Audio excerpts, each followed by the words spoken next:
Écoute, c'est Lucydelic. Alors, on finit en beauté avec monsieur Kevin Barron. It's your time, man. Thank you so much. Finally. Alors, explique-nous, oui, parce que Kevin parle anglais, donc on a la chance d'avoir une traductrice pour ceux qui ne parlent pas très bien anglais, Ira. ce qui est mon cas. Enfin, je comprends, mais je parle mal. Enfin bref, Jaïs, je te laisse introduire Kevin. Kevin, how to begin with you and your career? Good question. I think we put it into the context that next year marks 60 years since I had my first LSD trip. So 1964, I was 17. It was June. I just graduated from grammar school, which is like the lycée in France, I guess. And I was planning on going to art school in September for 4 years to do a master's in fine art. Anyway, students are always poor, and I was poor at the time, so I took a summer job at a psychiatric hospital in my hometown, which is Portsmouth, which was on the south coast. Work as a porter wasn't exactly interesting, but I mean, you did meet some interesting people there. Anyway, I developed a friendship with a nurse. To be quite honest, I was more interested in other aspects of the nurse rather than her nursing ability.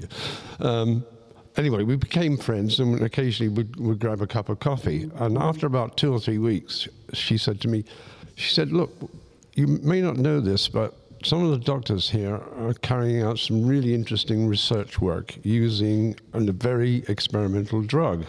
And she said, I've tried it, and 2 of the doctors have tried it, and we've been using it for depression or schizophrenia. I said, yeah, okay. So bear in mind, at this point in my life, I hadn't smoked cigarettes or anything else. I hadn't taken any other drug, and I barely drank alcohol. But because I had a greater interest in the nurse, I thought, if she wants me to try this drug, this compound, I'll go for it. Of course, the first thing was I didn't want to embarrass myself in front of her, but she was there as a mentor, which was great. Anyway, she took out an ampule which had Sandoz Laboratory written on it, 250 mics, snapped the cap of the ampule and said, drink this. So I just assumed what I was consuming was maybe 4 or 5 centimeters of liquid. Took about half an hour, and she said, are you feeling anything yet, etc., etc. First thing I noticed was the hairs on the back of my hand were moving around. I thought, this is kind of unusual. Anyway, as things progressed and the experience was becoming more and more intense, we went out into the garden. And the interesting thing about psychiatric hospitals in general is they always seem to have amazingly manicured gardens and beautiful flower beds, which I assume, or I hope, it was for the benefit of the patients. But the patients I saw, they didn't seem to pay too much attention to the flowers. But anyway, we went into the garden, and I was immediately attracted by a bed of roses. So much so that I was just lured towards the roses. So I sat down, crossed my legs, and then I started to look at the inner structure of a rose. And then the closer I got, the more complex it became, the more geometric it became. But then it suddenly began to make more sense to me. And then I looked at other plants, and they were becoming geometric in form. So what this did to me initially was obviously it affected my perception as far as I could see. But what's more important to me in terms of the perception was for the first time, it opened me up to observing things in a different way. I mean, you can have a micro or a macro experience of looking at something, but in general, we don't. We go about our daily lives and we see things in almost 2 dimensions. But suddenly, I was now being either drawn in or like a zoom lens coming back out again. So this was an interesting viewpoint as far as perception was concerned. The nature of to this day, I can remember vivid details, but I can't tell you how long the experience lasted. There were 1 or 2 close moments where I became slightly anxious, but then those of you who may or may not know about the LSD experience, is it has this uncanny ability to dissolve your ego. And this is where things like bad trips actually come about. I mean, traditionally, LSD exponents will tell you there are two things always to bear in mind. One is set, one is setting. Set being your mindset. In other words, you have to be in a positive mind state in order to do it. You don't have to, but it's strongly advisable. And also to pick a geographical scenario or a location that you're comfortable in. Because I've mentored people. All right, so I'm going to start translating what you said from the beginning, and then we're going to start again. You should have me stop earlier. Donc voilà, j'expliquais à Kevin qu'on allait reprendre la traduction au début et qu'on allait reprendre après là où il en était resté. Donc du coup, il a commencé en disant, voilà, je vais tout vous mettre dans le contexte. Donc tout commence en 1964, j'ai 17 ans, c'est en juin. Je sortais juste du lycée et je prévoyais d'aller en école d'art. J'étais pauvre, comme tout étudiant, et donc j'ai pris un travail dans un hôpital psychiatrique. J'ai développé là-bas une amitié avec une certaine infirmière qui, après un certain temps, m'a dit « Mais tu sais, peut-être pas, mais nous avons ici des substances qu'on utilise pour certains programmes. J'ai moi-même essayé et je pense que tu devrais le faire aussi. » Donc du coup, Kevin n'a pas voulu passer pour une mauviette. Elle lui tend la dose. Donc là, il se dit « Qu'est-ce que ce sont que ces 4 petits centimètres de liquide ?» Il le prend, elle lui demande alors « Est-ce qu'il se passe quelque chose ?» Et le premier symptôme qu'il a eu, c'était les poils sur sa main qui ont commencé à bouger. Puis, il s'est dirigé vers le jardin qui était parfaitement entretenu, comme souvent dans les hôpitaux en Angleterre. Il se couche dans un banc de roses. Et là, il les observe. Et du coup, il voit le dessin de la rose elle-même se transformer en dessin géométrique. Et ça a changé sa perception des choses. Tout d'un coup, il est passé du macro au micro. Ça a vraiment changé toute sa perception des choses. Car les gens ne le savent peut-être pas, mais aussi, les psychédéliques changent la perception de l'ego et de son propre ego. So, yeah, I wouldn't say that the first experience changed my life, but it changed me as a budding artist. It certainly changed my viewpoint in terms of overall perception. So that by the time I started art school 3-4 months later, my artwork was already taking on a different form before I'd even started. Mm-hmm. But one really interesting thing about the art school was I started in September, and there were about a dozen of us in the same group. I specialized in painting and printmaking at the time. And we also had academic material that was an essential part of our studies. And one of the books was Huxley's The Doors of Perception. Now, I thought, wait a minute. Now, I started to read, I said, this is all about psychedelic experience as well. Now, I've just had one 3 months ago, and here I am at art school for the first time in 1964, and they're giving me a book. Anyway, it transpired that half the lecturers had already taken psychedelics in one form or another. And one gentleman in particular who taught psychology of art had been to Central America and was heavily into mescaline and peyote and things like this. So about 2 years into the art school, I'm frantically working away, painting, doing printmaking. This particular lecturer, the psychology lecturer, suggested to the group that perhaps we should go away for a weekend and have some kind of psychedelic encounter, supervised, etc., and make it an integral part of the course. Now, bear in mind, this is 1966, so the drug technically still wasn't illegal in England. Shortly, it was about to become, but at that point it wasn't. So off we went for the weekend, and we all took acid. It was about 8 or 9 people took acid. And what was interesting was 2 of the painters, when they came back, their work was completely transformed. One in particular came from northern England, from a very kind of grey, miserable part of the country. And his paintings were always dour and uninteresting and basically monochromatic. As soon as he got back, he's producing massive canvases with huge coloured blades of grass. So obviously he'd had some effect on him, the LSD, as far as his work. Mine, not so much, but I'm still focused on incorporating macro and micro elements into my work, which I still do to this day, in fact. Anyway, so 2 LSD experiences in 2 years, not too bad, I suppose. Mm-hmm. Anyway, my third was literally 2 years later. At the end of the 4 years of degree study, I qualified, and we were sitting around having a drink in a pub, congratulating ourselves. And I asked one of the friends of mine, I said, Bill, what are you doing in the summer? He said, well, I haven't got anything planned. He said, but my 2 brothers are running a small music festival on the Isle of Wight.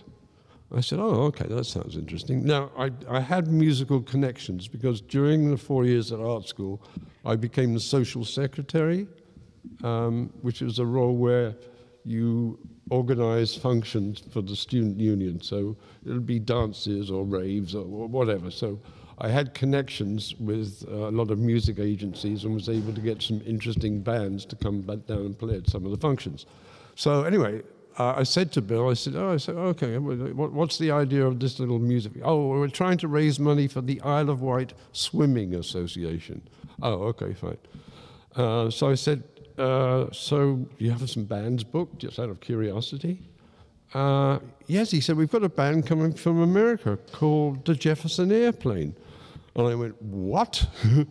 Because, I mean, at the time, the Jefferson Airplane were, as you've outlined, one of the 2 or 3 major bands from the West Coast that centered around San Francisco primarily, although the Doors were more Southern California. You have Big Brother, the Quicksilver Messenger Service, and the Airplane, of course, and then what became the Grateful Dead are all traditionally Northern California bands. Kevin, I have to stop you for the translation. Yeah, sorry, no problem. No, you just have to wave at me. Yeah. Otherwise, I won't stop. Don't stop. Don't stop. Attends, vas-y. I didn't even introduce you. You went straight into. Je ne t'ai même pas présenté que déjà tu t'es lancé dans ton récit. Dans ton récit et présenter ton travail aussi. Donc on va le faire après. Mais yeah, I'm just going to mention after the Grateful Dead, the Jefferson Airplane. Je vais juste en parler après Jefferson Airplane. Yeah. Alors, mais donc pour reprendre la traduction, donc du coup ça n'a pas changé ma vie, le LSD, mais ma perception des choses. Et à propos de l'école d'art, j'ai commencé en septembre et j'étais spécialisée en peinture. Et l'un des sujets qu'on avait traité à un moment, c'était justement la porte des perceptions de Huxley. Et me voilà donc, après avoir essayé les psychédéliques, je retrouve le sujet à l'école. Puis après, plus tard, une lecture en psychologie suggérait de vivre et d'intégrer cela dans notre travail. Et à l'époque, le LSD n'était pas illégal en Angleterre. Donc on en prend tous ensemble. Et par exemple, un de mes camarades qui venait du nord de Londres et qui faisait surtout des monochromes revient de cette expérience et ses œuvres explosent de couleurs, de lumière et tout ça. Donc 2 expériences en 2 ans, c'est plutôt pas mal.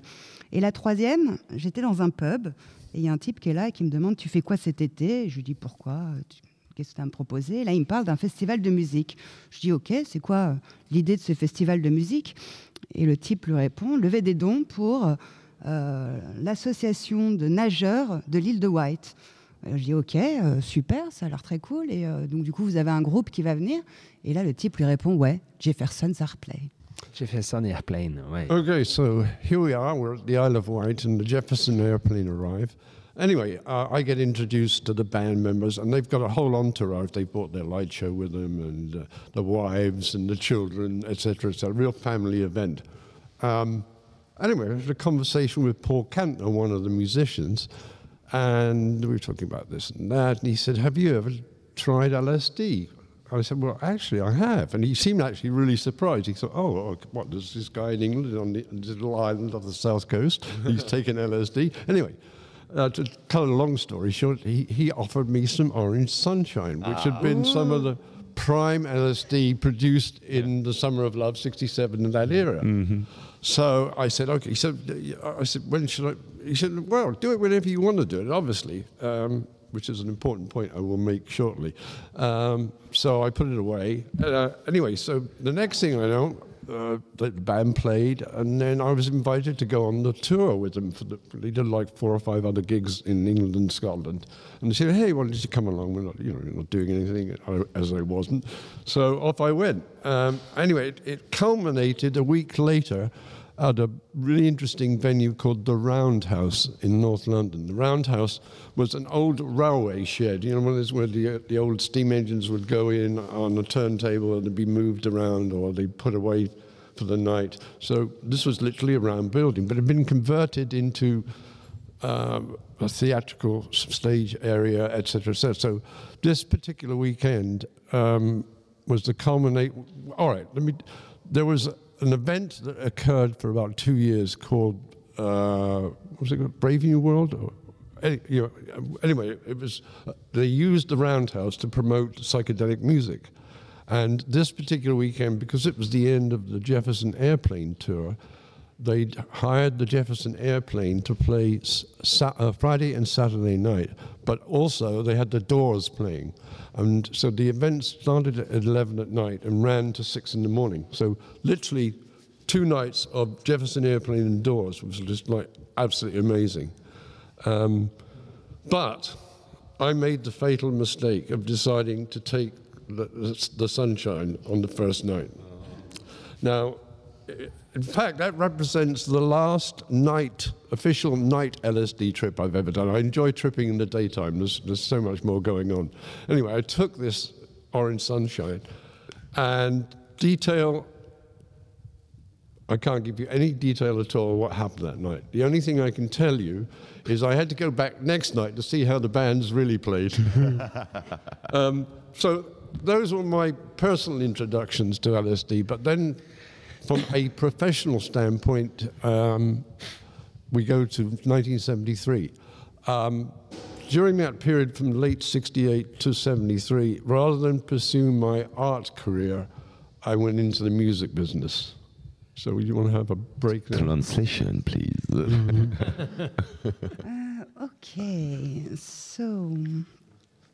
Donc Jefferson Airplane arrive donc avec leur entourage, leur matériel pour faire donc aussi les shows de lumière dont on parlait précédemment. Et Paul Kemp, un membre du groupe... Paul Kantner. Kantner. K-A-N-T-E-R.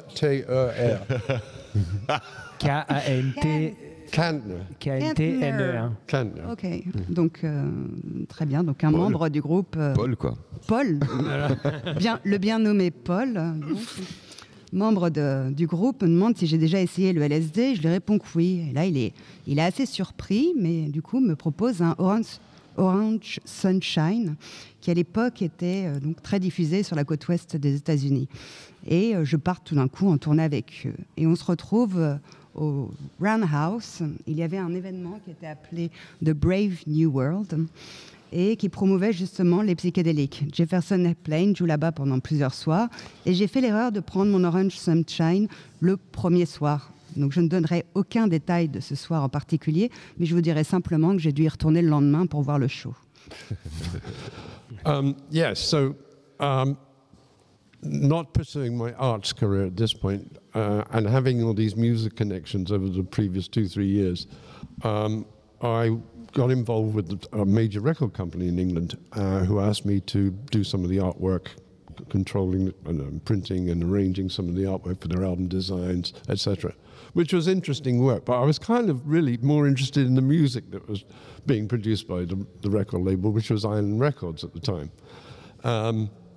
So there was a break. I spent about just under a year with Island Records, didn't really enjoy working for a record company for the reasons I've mentioned. I had a greater affinity to the artistic element of the musicians, and I didn't really enjoy the business side of record labels.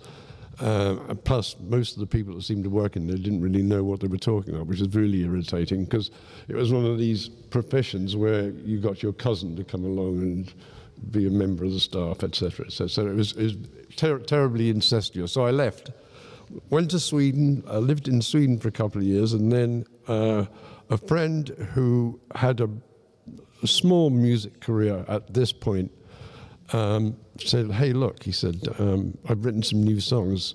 Can you listen to them for me?" So I said, "Yeah, okay." So his brother used to come backwards and forwards to Sweden, so he came over to Sweden, played the music cassette to me, and I said, "These songs are amazing." Anyway, the songwriter turned out to be a guy called Cat Stevens, who was prolific in the early 70s. So I worked for him briefly, but through a connection with him, I suddenly got a call from the Rolling Stones office saying, "Hey, why don't you come on down? We'd like to talk to you about a project." So I went down there. Anyway, the bottom line was I was hired for 2 of their tours as the logistics manager, which sounds very interesting, but in fact, it's real hard work. My responsibility was to check all the hotel bookings, check all the security, check the limousines, check all the airplanes. I used to walk around with a briefcase with aeroplane tickets and passports in, but you have like 53 people traveling, so you can imagine it was fairly hectic. But there's one little amusing story I'll tell you about at the end of one of the Stones tours. We played in Australia in March 1970. I say we because technically when you're in the group you refer to yourself as we, which is a bit naughty, I suppose. Anyway, we played in Australia 1973 in February, March. And at the end of the tour was the worst part of the job for me because suddenly I've got to get 53 people out of Australia and back to whence they came from. And with the musicians, it's never easy because they'll say, oh yeah, okay, let's go to Los Angeles, New York, and then back to London. So now imagine this is a time when we didn't have mobile phones and we had these rectangular paper tickets to get on an airplane. Excluding the boarding pass. So as soon as somebody gave me the program, I'd look at the ticket and go, okay, I've got to go and change this ticket. So I'd have to drive down to the ticket office, have the ticket rewritten, bring it back. And of course, by the time I got back, they changed their minds. So I'd spend like 2 days going absolutely crazy, changing tickets. Anyway, finally, I managed to get everybody out except one remaining musician, one member of the band, who has a degree of notoriety because he's been known to enjoy himself with various entertainments. Anyway, so I'm in a limousine and I've got this musician sitting in the back seat and we're driving out to Sydney Airport. And of course he's sitting there and let's say he's slightly comatose, but he's not in his normal state of mind, let's say. And I'm sitting there trying to be very proper, going, yeah, well, we have your plane tickets here, the passport, and I'm running through all the details, and I know he's not really listening to me. So anyway, we get to the airport, we get out of the limousine, and I say, well, if I mention the name Keith, you know who I'm talking about. So I say to Keith, Keith, okay. I said, Keith, just stand here, okay? Just stand there, don't move. I'm going to go check you in, get your boarding pass, get all the bits and pieces, paper sorted out. I'll be right back. Okay. So there'd be... Pause for translation. Yeah, sorry. Because the story is going to be more and more interesting. So, tu t'en sors? Alors on y va, on t'écoute. Donc du coup, ma carrière artistique a commencé à entremêler avec le monde de la musique grâce à toutes ces connexions. Donc pendant 1 an, j'ai pas vraiment aimé l'exercice et surtout pas l'aspect commercial qu'il y avait dans les maisons de disques où c'était surtout les boulots étaient refilés d'une membre de la famille à un autre. C'était plutôt incestueux. Donc du coup, je pars en Suède et un type me fait écouter un groupe. Il joue la cassette et l'artiste s'avère être Cat Stevens. Et donc, du coup, je deviens tout d'un coup logistic manager de la logistique sur la tournée. Ça a l'air super cool, mais en fin de compte, c'est assez dur. Donc, du coup, j'organisais des passeports, j'achète les tickets, je me démerde pour que tout le monde ait ce dont il a besoin. Et sur une des tournées des Stones, nous jouions en Australie en 1963 et je devais tous les faire sortir du pays. Donc, c'était quand même pas mal de gens. Mais bon, forcément, avec les musiciens, c'est jamais facile. Ils veulent tous aller dans une ville en passant par une autre. Bon, bref, j'arrange les tickets. Là, à ce moment-là, bien entendu, ils changent d'avis. Bon, je réussis à tous les faire sortir, sauf un qui est plutôt connu pour son amour de, on va dire, s'amuser, entre guillemets. Donc, dans l'aéroport, il est vaguement comateux. Je sais qu'il ne m'écoute pas. Je lui dis, écoute, Keith. Bon, là, forcément, vous savez de qui je vous parle. Okay, so he's standing there quite calmly, but not exactly moving. In fact, he's most statuesque. It was almost as if he was dead. Anyway, so I go, I get all the paperwork done. I come back and I say, okay, Keith, here's your plane ticket. Here's your boarding pass. Here's your passport. And then I said, now all you have to do is turn around and then 50 meters away, that's the immigration, okay? Through there, straight to gate number, whatever the gate number was. So, okay, man, okay, see you, man, murmured, grunted. turned, started to walk. Well, not really walk, more shuffle. So one foot was slowly going in front of the other. And I'm standing there going, oh no, I'm crossing my fingers. Oh no, please, please. He gets halfway, stops. Stands still, stops. And I'm going, oh no, what's happened? It was like 20 seconds, 30 seconds. Then he turns round and walks slowly back to me. Comes back to me, he said, okay, man.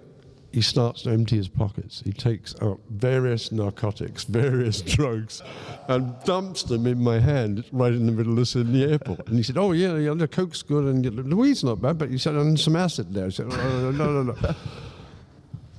To this day, on the airport. To this day, I don't understand how somebody who didn't really know not just what city was in, what country was in, would remember to get rid of the drugs at the airport before he got on the plane. Anyway. So he gave you all the drugs? Gave me all the drugs. But then, obviously, I was relieved that he disposed of them, but suddenly I'm in a panic mode because now I've got all the drugs. So I ran to the restroom, the bathroom, the toilet, and I flushed everything down the toilet except I kept the acid. You're lovers. I'm briefly going to mention how I first became involved in producing blotter art.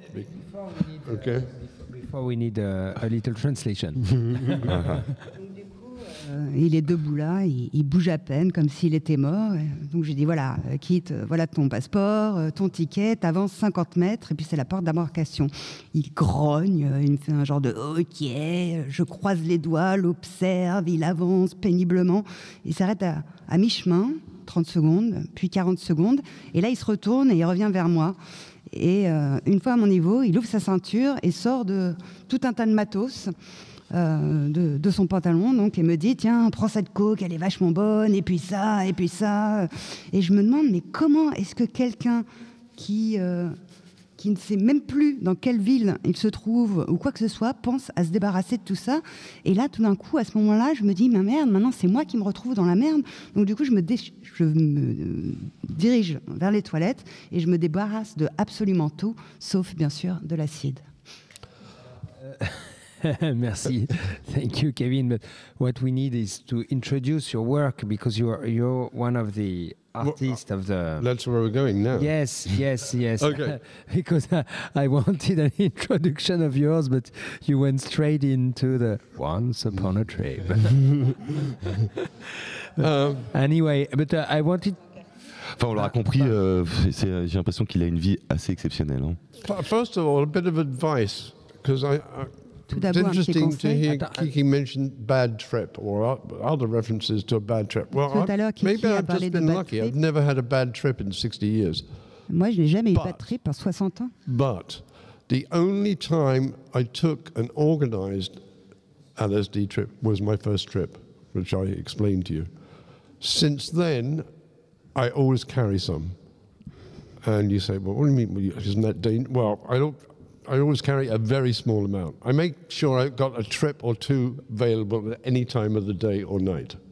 And the reason being is because I've had good trips, I've always picked the right time to take the trip.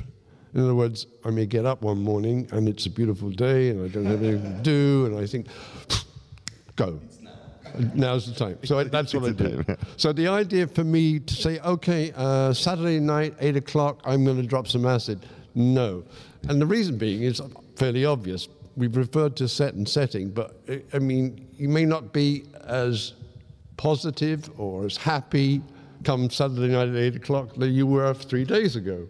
And that's when people get problems. The people that suffer from any form of psychosis or depression, etc., they take acid and it's not a good idea because it merely amplifies their mental state. Or at least that's my belief to a certain extent. So that's how I've avoided bad trips, is always make sure you have it on you and then you know exactly when you can take it. Anyway, okay. Okay, and we're going to translate what you said. Alors, du coup, tout à l'heure, Kiki parlait de bad trip en prenant l'acide. Et moi, je voulais dire que j'ai jamais eu un seul bad trip, donc en 60 ans. Et pourquoi ? Parce que, à part la première fois dont je vous parlais tout à l'heure, où ma prise avait été organisée par d'autres, depuis, en fait, j'en ai toujours sur moi. Et ce qu'il faut, en fait, c'est de décider soi-même de quand est la situation idéale et positive pour le prendre. Par exemple, un matin, quand le soleil se lève et qu'on se dit, tiens, maintenant, ce serait cool. Et donc voilà, donc, en gros, on arrange la situation et c'est comme ça donc, qu'on évite les bad trips en ayant toujours sur soi. Oui, enfin, sans faire l'apologie, évidemment. For anybody who's curious to know, yes, I do have some on me now. Pour toute personne qui est curieuse, oui, bien entendu, j'en ai sur moi en ce moment. Sans en faire l'apologie, évidemment. Yeah. Sans en faire l'apologie, bien évidemment. My quote is never leave home without it. Mon mantra est ne pars jamais de la maison sans. Anyway, following on from the Stones trip, part of the trip we were supposed to go to Japan, but for political reasons and because Keith had a drug issue, the Japanese part of the tour was cancelled. But I was then invited to Japan to talk about a project involving the Rolling Stones. And the idea was we were going to try and convince the government that we could stage a free performance by the Stones at Hiroshima to mark the anniversary. So we thought that would be one way we could get into the country to play, because they had a huge fan base there, but of course they would be terribly disappointed at this point because the band weren't allowed in. Anyway, one of the individuals involved in arranging with the TV companies, because the idea then would be we'd shoot a movie or make a TV program from it as well, took me out for dinner one night, and he started to talk about drugs. What did I know about drugs and this and that? And so I said, well, blah, blah, blah. I said, I've got some LSD. Have you heard of LSD? So here's this Japanese guy that probably hasn't even smoked a joint before, saying, well, this sounds very interesting, yeah. So he said, can I come back tomorrow and talk to you more about it? So I said, well, yeah, okay, fine. So that night he went home and he read everything he could possibly read about LSD. He came back next day and he said, I'm ready. So he took a trip. And then his friend also took a trip. I tripped as well, but they wandered off and everybody did their own thing. But we met up afterwards and he went to this elaborate story how he had been a samurai and a warrior in the 17th century. It's an interesting story, but the point being... We don't have time for that. His friend said, wow, he said, I think we can really market LSD in Japan. And I said, okay. Now I said, look, hold on a second. I'm not involved in any way. I said, I'm a consumer like yourself. So he said, but we could get $100 a hit for LSD here. I said, oh, fine, great. Do I have any connections? Now, because I was obligated for the issues that were going on with the Stones thing, I suddenly thought, well, maybe I should do him a favor and put him in touch with somebody. So I said, look, what I'll do is I'm going to fly back via San Francisco. I'll go see some friends and I'll have somebody get in touch with you. Anyway. Pause for translation, please. Yeah. Ok, donc du coup, donc suite au trip avec les Stones dont je parlais tout à l'heure, on était censé partir au Japon, mais la tournée est annulée à cause des problèmes juridiques de Keith. Mais moi j'y vais pour essayer de les convaincre d'organiser 3 concerts pour l'anniversaire de Hiroshima. Pardon. Et on voulait aussi filmer la chose, en faire un film. Et donc je suis là le soir avec le producteur japonais et on discute et je lui demande, est-ce que tu connais le LSD? Et là le japonais me répond, écoute, on en reparle demain. Il rentre chez lui, il lit absolument tout sur la question. Le lendemain il revient, il me dit, ça y est, je suis prêt. Et donc du coup on tripe ensemble. Moi aussi, bien entendu, je tripe avec eux. Et là tout d'un coup il part dans une histoire comme quoi il était un grand samouraï et machin, nanana. Tout ça était super intéressant. Mais ce qui était super aussi intéressant. Et quand son ami nous dit, on pourrait aussi faire un business de LSD ici au Japon. Et là, je fais, ouloulouloulou, moi, je suis qu'un consommateur. Donc voilà, mais après, je me dis peut-être que pour que le concert se passe et que l'affaire soit signée, peut-être que je pourrais éventuellement les mettre en contact avec des gens que je connais. Okay. So I made a connection for the Japanese guy. I had them hook up with one another and then forgot about everything. And then about 3 weeks later, I get a call from Japan saying, could I design some blotter? And I said, well, you mean the distribution method for LSD that's becoming commonplace? Because at that point, most people would be either taking it in liquid form or there were some capsulated and also some pill-pressed LSD prior to that.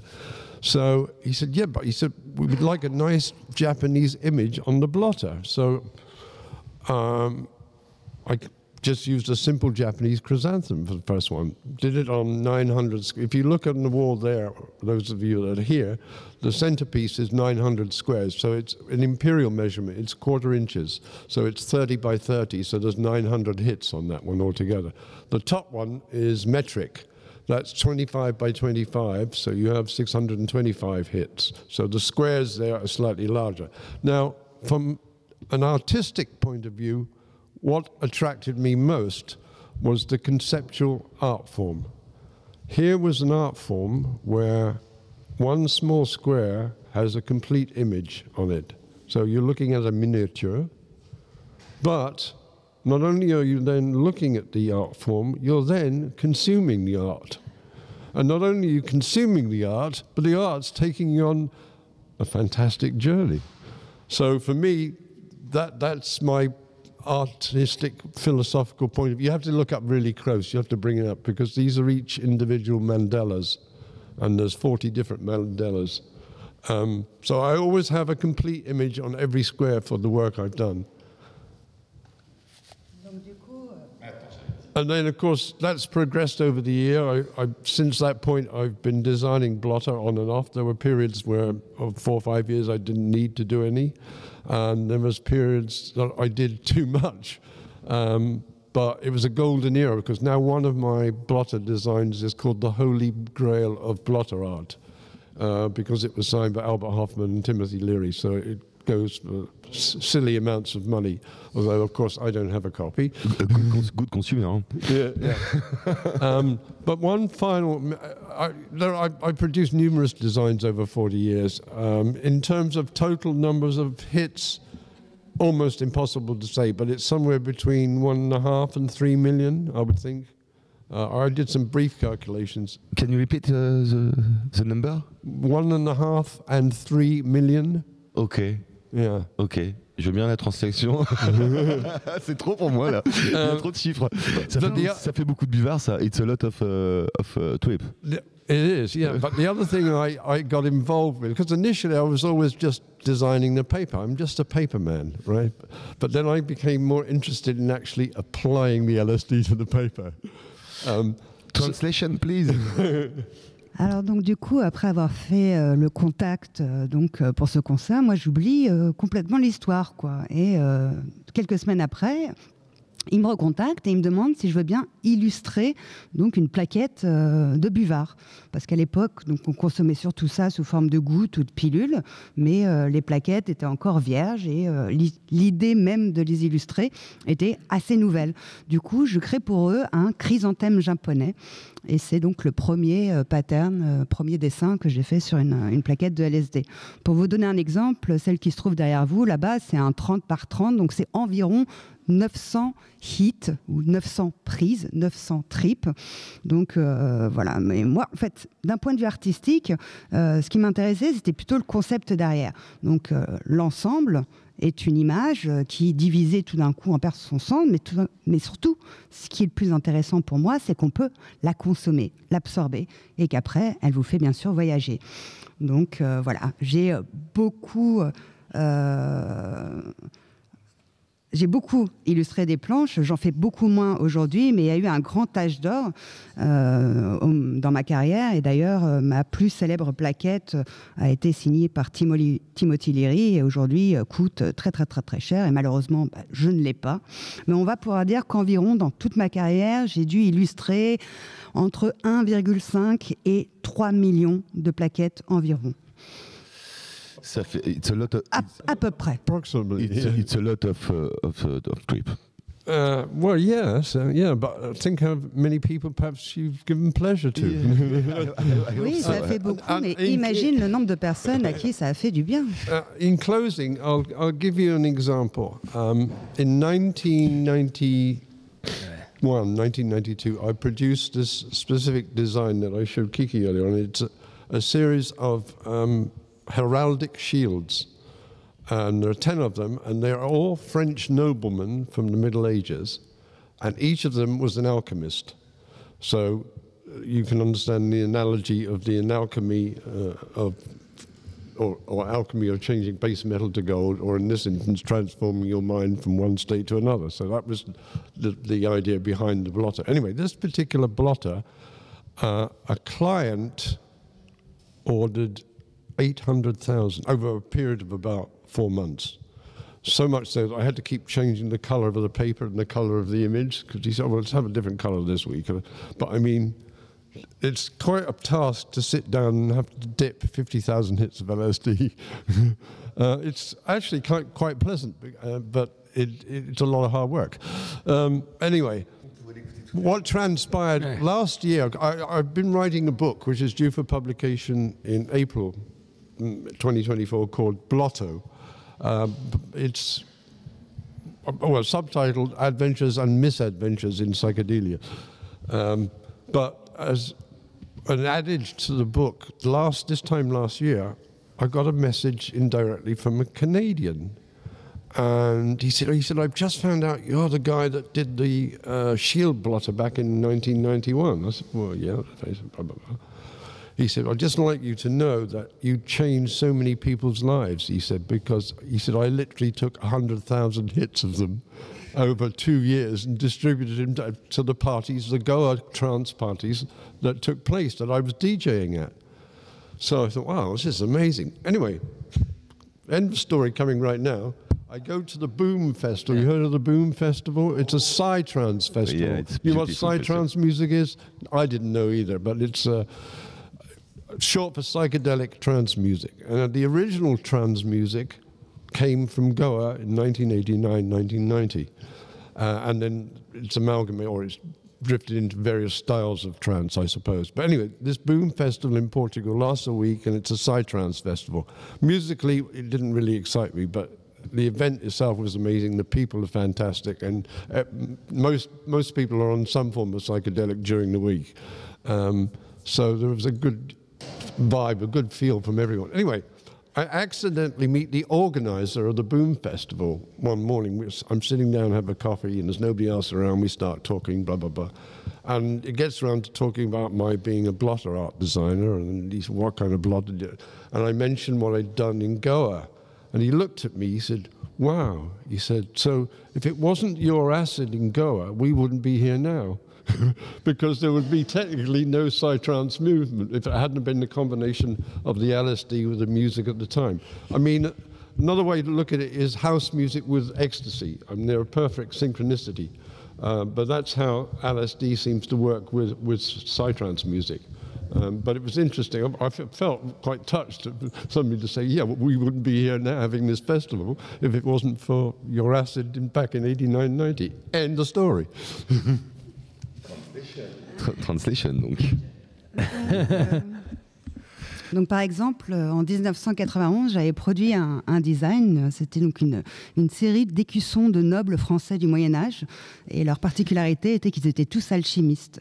Donc, forcément, vous voyez la symbolique, changer une matière en une autre, passer d'un état de conscience à un autre.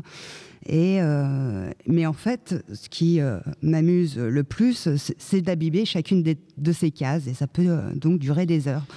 Et donc, un type on parle justement de ce motif en particulier, et là, il hallucine, en fait, que c'est moi qui l'ai créé, et il me dit, mais cet acide a changé ma vie. J'étais DJ à Goa, et je ne t'imagine même pas combien j'en ai pris, et on en a tous pris. Et à ce moment-là, il nous demande, vous voyez ce que c'est que le Boom Festival ? Vous connaissez la psy-trance ? Bon, moi, je ne connaissais pas non plus, mais apparemment, c'est né dans les années 1990 à Goa. Et donc, du coup, tous ces gens prennent plus ou moins des substances. Et dans ce Boom Festival, du coup, je discute avec leur gars, et on parle encore donc, de ces fameuses plaquettes avec mes écussons de nobles. Et à ce moment-là, il me dit, mais sans toi, il n'y aurait pas de Boom Festival. Parce que vous voyez, la house music, c'était une histoire d'ecstasy, la psy-trance, c'est une histoire de LSD. Vous l'aurez compris, son histoire de vie est complètement dingue. On pourrait passer des heures à écouter Kevin. Comme disait Kevin, vous n'aurez qu'à lire le livre. Yeah, I've only scraped the surface, I'm sorry to say. But... Il n'a fait que parler de la surface, là, mais en avril paraîtra en Angleterre un livre qu'il a écrit, son autobiographie, voilà. Qui s'appelle justement Blotto, comme le nom qu'on donnait à ces plaquettes. Donc, on n'a pas eu le temps de parler du FBI, on n'a pas eu le temps de parler de la prison, on n'a pas eu le temps de parler de tout ça. Mais il y a eu tellement... C'est never stop.